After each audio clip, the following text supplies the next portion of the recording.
Cesare was the illegitimate son of Cardinal Rodrigo Borgia and his mistress, Venanza de Catania.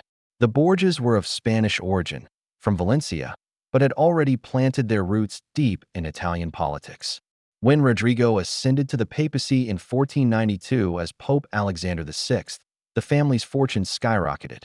Unlike other popes who hid their illegitimate children, Alexander flaunted them. He placed great hopes in Cesare. From a young age, Cesare was groomed for a career in the church. At just 15, he was appointed Bishop of Pamplona. At 17, Archbishop of Valencia. By 18, he was a cardinal, his meteoric rise made possible only by his father's blatant nepotism. But Cesare had no true calling for the spiritual life. His heart burned for power, not prayer. Opportunity came in 1497 with tragedy. Cesare's older brother, Juan Borgia, commander of the papal armies, was found floating in the Tiber River, stabbed 9 times, his throat cut. The assassin was never discovered. Yet many believe Cesare himself ordered his brother's death, driven by jealousy and ambition. With Juan gone, Cesare persuaded his father to release him from his vows. He renounced his cardinal's hat, an unprecedented move in church history, and assumed command of the papal armies. From that moment forward, Cesare Borgia dedicated himself to conquest.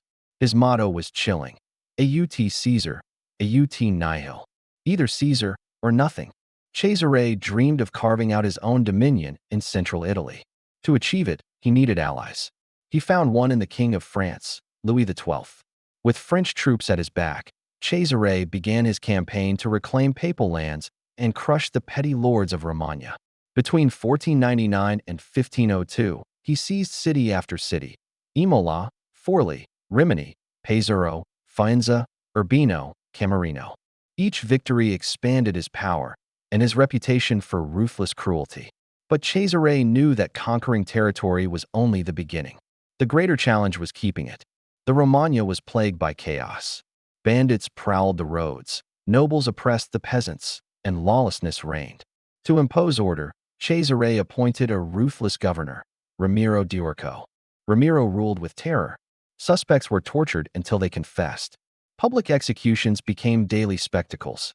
Some prisoners were hanged from the windows of their own homes as warnings.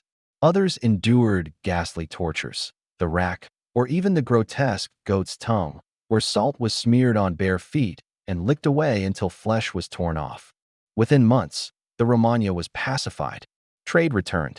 Roads became safe. But the people loathed Ramiro for his brutality. Cesare saw his chance. On December 26, 1502, the citizens of Cesena awoke to a shocking sight. Ramiro's body lay in 2 pieces in the town square, his head displayed on a pike, a bloody knife at his side. Cesare blamed Ramiro for the cruelty, though it had been carried out at his command. By eliminating his own instrument of terror, Cesare appeared merciful. The people cheered him. It was a masterstroke of political theater. Niccolò Machiavelli, who witnessed these events firsthand, was astonished. He later immortalized Cesare in The Prince, writing, "The ferocity of this spectacle left the people both satisfied and stupefied." Cesare's power grew, and so did the fear he inspired. In October 1502, his own mercenary captains, along with the powerful Orsini family, conspired against him. The plot, known as the Conspiracy of Magione, aimed to assassinate him. But Cesare was not so easily deceived. He feigned ignorance, invited the conspirators to reconcile, and lured them into a false sense of safety. At Senigallia, he struck. Vitellozzo Vitelli and Oliverado da Fermo were seized and strangled. The Orsini brothers were executed soon after. Machiavelli marveled at the cunning of this move, calling it a wonderful deception. All of Europe whispered in awe and fear. At just 27, Cesare Borgia stood at the height of his power. He controlled much of central Italy. He was feared by enemies and admired by allies.